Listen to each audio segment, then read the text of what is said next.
There are now just under 11,000 pickleball courts in the United States. Why? Because it takes up a lot of time.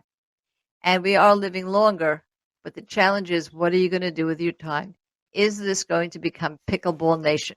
Well, one person who absolutely says no, you can transition into a worthwhile life, share your experience with the world, is our guest today. His name is John Carribis. He is the author of That Think You Do, 60 Ways to Be Healthy, Happy, and Hold Off Harm. But he's also the author of 25 novels and hundreds of articles.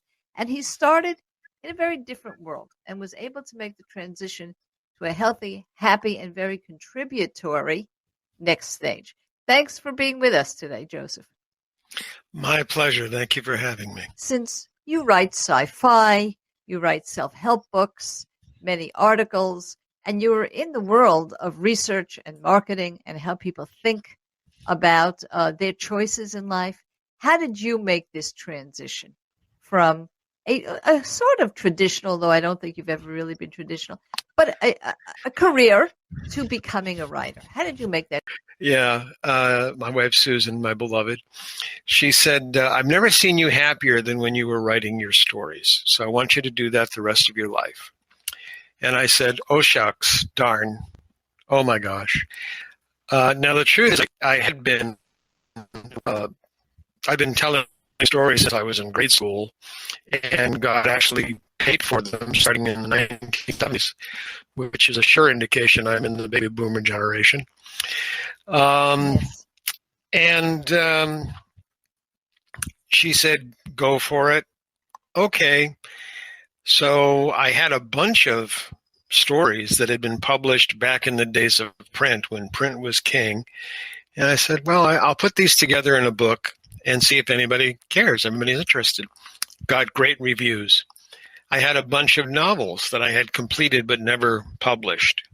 So I put one out and got great reviews. And I started getting emails from people and people reaching out to me on LinkedIn and Twitter and Facebook and so on and so forth. So I came to the conclusion that I could either pursue this, there was an interest, I was providing something, people were genuinely interested, or I could, go to the pickleball courts.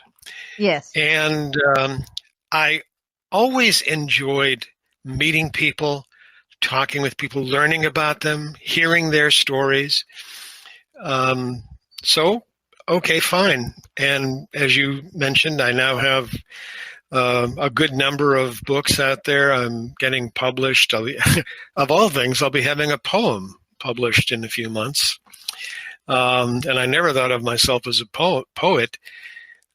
But to me, that's one of those things that, as we were saying earlier, you've lived a rich life. I don't care who you are. I don't care what circumstances you've had. You've gotten this far. Congratulations. Share it, because there are people who want to know your story.